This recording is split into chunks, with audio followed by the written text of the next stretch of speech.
Hello everyone, welcome back to my channel. Myself Dipen Singh and you are watching Accounts Basics.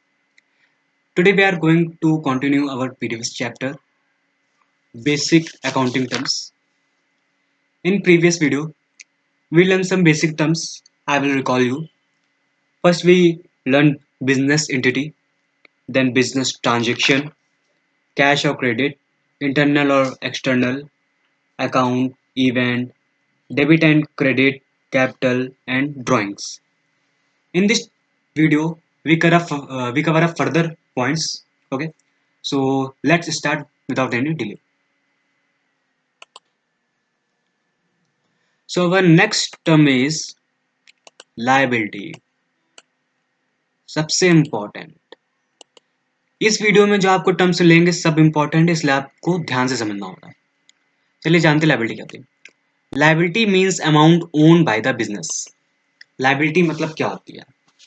Liability means ये होता है जो भी business ने amount लिया होगा किसी से भी, उसे लाइबिलिटी कहते हैं. ठीक है. Liability towards owners of the business. Liability towards the owner of the business. Business का जो ओनर है उसके लिए जो लाइबिलिटी होती है उसको हम लोग इंटरनल लाइबिलिटी बोलते हैं. ठीक है. On the other hand liability towards outsider, okay, उसको हम लोग एक्सटर्नल लाइबिलिटी बोलते हैं.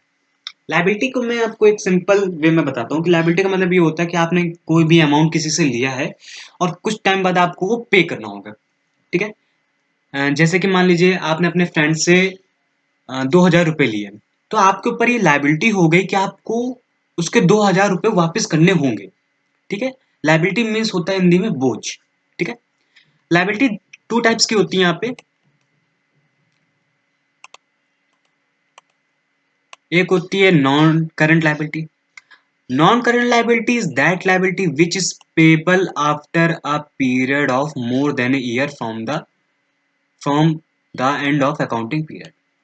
नॉन करंट लाइबिलिटी वो लाइबिलिटी होती हैं जो कि हम लोग पे करते हैं after a period of more than year, एक साल के बाद भी, from the accounting period. Accounting period हम लोगों ने, जैसे मैंने आपको बताया था कि हम लोगों ने पढ़ा हुआ है, अकाउंटिंग पीरियड एक साल का होता है जो कि 1 अप्रैल से स्टार्ट होता है और 31 मार्च को खत्म होता है. तो नॉन करंट लाइबिलिटी वो लाइबिलिटी होती है जो हम लोग उसी ईयर में ना दे के आगे भी दे सकते हैं. यानी इसको हम लोग कह सकते हैं कि लॉन्ग टर्म वाली लाइबिलिटी है ये. क्योंकि हम लोग एक, जैसे मान लीजिए आपने बैंक से लोन ले लिया. ठीक है. अब आपको वो लोन 3 साल के अंदर पे करना है. ठीक है. तो ये लॉन्ग टर्म वाली हो जाती है, इसको हम लोग नॉन करंट लाइबिलिटी बोलते हैं. करंट लाइबिलिटी क्या होती है? करंट लाइबिलिटी वो लाइबिलिटी होती है जो कि हम लोगों को 12 मंथ्स के अंदर पे करनी होती है. Payable with in 12 months from the end of accounting period. ठीक है. इसका जस्ट अपोजिट है, वो हम लोग एक साल के बाद भी पे करते हैं, इसको हम लोग एक साल के अंदर पे करना. एग्जाम्पल इसके बिल्स पेबल और शॉर्ट टर्म्स लोन. अब इसी में आपको एक पॉइंट में बताता हूँ, कैपिटल. हम लोगों ने जो कैपिटल पढ़ा हुआ था कि कैपिटल क्या होती है. कैपिटल हम लोगों का ये था कि जो ओनर है वो बिजनेस पे जो पैसे लगाता है उसको हम लोग कैपिटल बोलते हैं. कैपिटल भी लाइबिलिटी है. लाइबिलिटी क्यों है? आपको जितनी भी ट्रांजेक्शन्स होती हैं उन सबको बिजनेस के पर्पज से लेना है. ये मान लीजिए आप एक कंपनी है, आप पे किसी ने पैसे लगाए, आपको मतलब पैसे मिले हैं, तो आपके ऊपर लाइबिलिटी है कि आपको वो पैसे देने हैं. तो बिजनेस के ऊपर ये लाइबिलिटी होती है, जो ओनर ने उस पे पैसे लगाया हुआ है वो उसको वापस करनी होती है. तो कैपिटल भी लाइबिलिटी है. ओके. अब हम लोग नेक्स्ट टर्म पे आते हैं.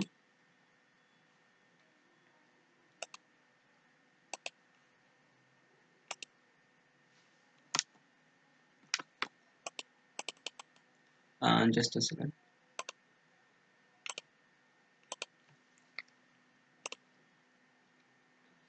ठीक है. अब हमारा नेक्स्ट जो टर्म है वो है एसेट. एसेट क्या होता है?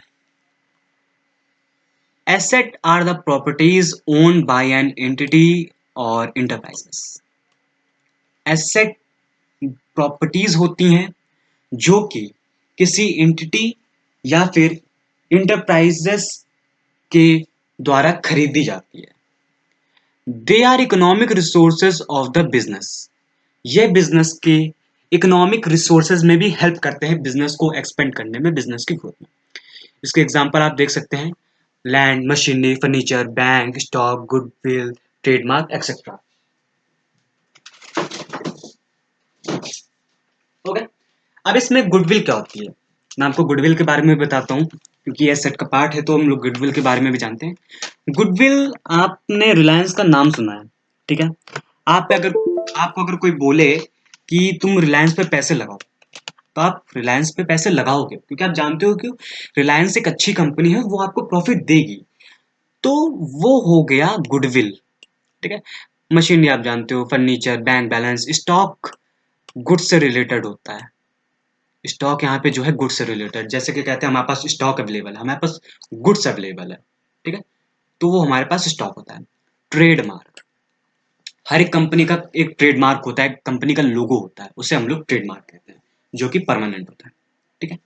अब इसमें दो टाइप की लायबिलिटी, दो टाइप की एसेट इसमें भी है, ठीक है। एक नॉन करेंट एसेट है और एक करंट एसेट है। नॉन करेंट एसेट में एक फिक्स्ड एसेट भी आ जाती है, मैं आपको बताता हूँ। सबसे पहले हम लोग जानते हैं कि नॉन करेंट एसेट क्या होते हैं। Non current asset are those asset which held by an entity or enterprise not with the purpose to resale. Okay, तो non current non current asset वो एसेट होते हैं जो कि बिजनेस एंटिटी और इंटरप्राइजेस के बेसिस पे उनको इस तरीके से खरीदा जाता है ताकि उन्हें दोबारा बेचा ना जाए, बट आर हेल्ड आइदर और आइदर एज इन्वेस्टमेंट, और उन्हें इन्वेस्टमेंट के बेसिस पे रखा जाता है, ठीक है। अब मैं नॉन करंट एसेट बताता हूँ। नॉन करंट एसेट वो होते हैं जो बिजनेस या एंटिटी या इंटरप्राइजेस खरीदता है, बट रीसेल के लिए नहीं, वो लॉन्ग टर्म के लिए ले लेता है ताकि वो उसे हमेशा के लिए प्रॉफिट देता रहे, ठीक है। जिसमें जैसे इन्वेस्टमेंट और लोन, लॉन्ग टर्म के लिए, जैसे मैंने बताया इन्वेस्टमेंट, आपने किसी भी कंपनी में जैसे मान सकते इन्वेस्टमेंट कर दिया, अब आपका इन्वेस्टमेंट लॉन्ग टर्म तक चल रहा है, ठीक है। तो वो हो गया हमारा उस लॉन्ग टर्म के लिए, जो कि हम लोग को रीसेल के नहीं, वो हमें बस एक बार खरीद लिया, वो हमारे लाइफ टाइम के लिए चल रहा है। नॉन करंट एसेट का सबसे बेस्ट एग्जांपल मैं आपको देता हूं, आपका घर आपने एक बार बनवा लिया, आपको दोबारा उसको बेचने की जरूरत ही नहीं है, आप ना उसे बेचेंगे क्योंकि आपने अपने रहने के पर्पज से घर बनवाया हुआ है, तो वो आ जाता है नॉन करंट एसेट, ठीक है। हम नॉन करंट में फिक्स्ड एसेट की बात करते हैं। Fixed assets are those non-current assets of an enterprise which are held not to resell but with the purpose to increase its earning capacity. Okay? Fixed asset वो non current asset होते हैं enterprises के जो कि बेचने के purpose से नहीं होते हैं, but with the purpose to increase its earning capacity, जो कि अर्निंग हम लोगों की होती है उसकी कैपेसिटी को बढ़ाने के लिए फिक्स्ड एसेट होते हैं। फिक्स्ड एसेट दो टाइप के होते हैं, टेंजिबल और intangible. Tangible assets are those assets which have physical existence, ठीक है। टेंजिबल एसेट्स क्या होते हैं? टेंजिबल एसेट्स वो एसेट्स होते हैं जिनका फिजिकल एग्जिस्टेंस होता है, जैसे कि आपका बिल्डिंग हो गया, कंप्यूटर हो गया, ठीक है, मशीन्स हो गई, और बहुत सारी चीजें जो कि हम फिजिकल एग्जिस्टेंस हो, जिन्हें हम छू सकें, जो हम देख सकें, ठीक है, वो होती है टेंजिबल एसेट। इनटेंजिबल जस्ट इसका अपोजिट है। Intangible are those asset which do not have physical existence, जिनका फिजिकल एग्जिस्टेंस नहीं है। एग्जाम्पल में ये कंप्यूटर सॉफ्टवेयर हो गया, गुडविल आपको बता दी, पेटेंट्स हो गया एक्सेट्रा, ठीक है। इसके बाद आती है current asset. Current asset are those which held by an entity or enterprise with the purpose of converting them into cash with in short। Current asset वो एसेट होती हैं जो कि एंटिटी और एंटरप्राइजेस के थ्रू कि उन्हें शॉर्ट पीरियड में ही उससे कैश में कन्वर्ट कर दिया जाए, ठीक है। नॉन करंट में क्या था, उसको हम लोगों ने एक बार खरीद लिया और वो लॉन्ग टर्म के लिए चलेगा। करंट में क्या होता है कि हम लोगों ने उसको खरीदा, लेकिन उसको हम लोग अकाउंटिंग पीरियड के अंदर ही उसे हम लोग बेच के उससे अर्निंग कर लें, ठीक है। एग्जाम्पल में जैसे goods are purchase with a purpose resaled and earn profit. हमने गुड्स खरीदा लेकिन अब हम उसे किस पर्पज से उस बेच रहे हैं। हमने गुड्स खरीद लिया लेकिन अब उसको हम लोग बेच रहे हैं अर्निंग के पर्पज से।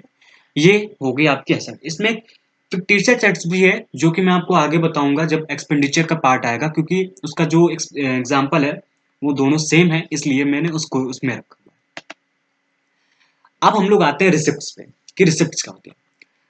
तो receipts are that their amount received और रिसीवेबल फॉर सेलिंग एसेट्स और गुड्स। रिसिप्ट वो होती हैं जहां पे अमाउंट रिसीव्ड और रिसीवेबल, जहां पे अमाउंट हम लोग को मिलता है या मिलने वाला होता है फॉर सेलिंग एसेट्स, सॉरी ये एसेट्स है, एसेट्स और गुड्स, जहां पे हम लोगों को गुड्स या एसेट्स बेचने पे मिलते हैं। दो टाइप की होती हैं, एक कैपिटल होती है, एक रेवेन्यू होती है। चलिए जानते हैं। Capital receipt, capital receipt are shown in the balance sheet. मैंने आपको जैसे अभी हम लोगों ने पहले जो फर्स्ट चैप्टर था उसमें बैलेंस शीट के बारे में जाना था कि बैलेंस शीट भी आती है, तो बैलेंस शीट अभी मैं आपको बाद में जो चैप्टर है उस पर समझ में आएगा। तो कैपिटल रिसिप्ट होती है, हम लोग उसको बैलेंस शीट में शोन करते हैं, या फिर एज इंक्रीज इन लायबिलिटी, या फिर हम लोग उसको लायबिलिटी पे इंक्रीज करते हैं, और as reduction in the value of asset. ठीक है, या फिर हम लोग जो एसेट की वैल्यू होती है उस पर रिडक्शन करते हैं यानी घटाते हैं।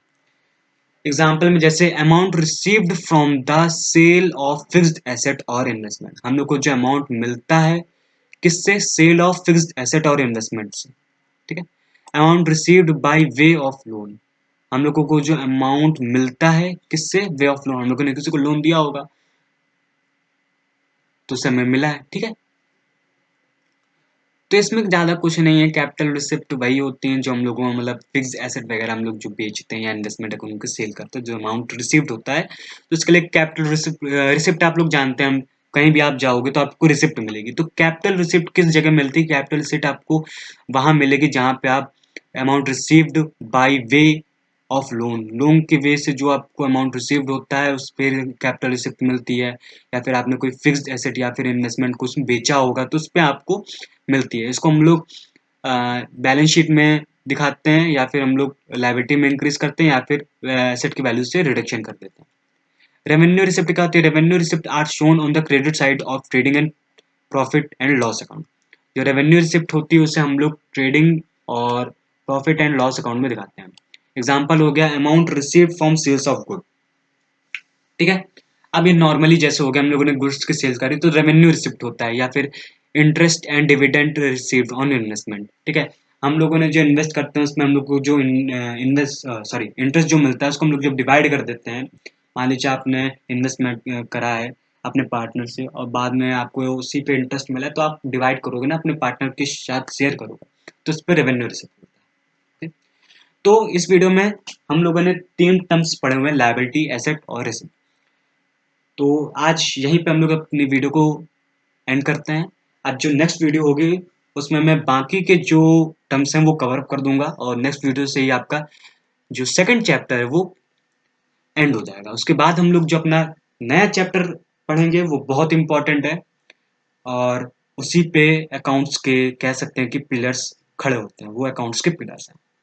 तो आई होप आपको इस वीडियो में जितने भी मैंने तीन टर्म्स बताए वो आपको बहुत अच्छे से क्लियर हो गए होंगे। And thank you so much for watching the video.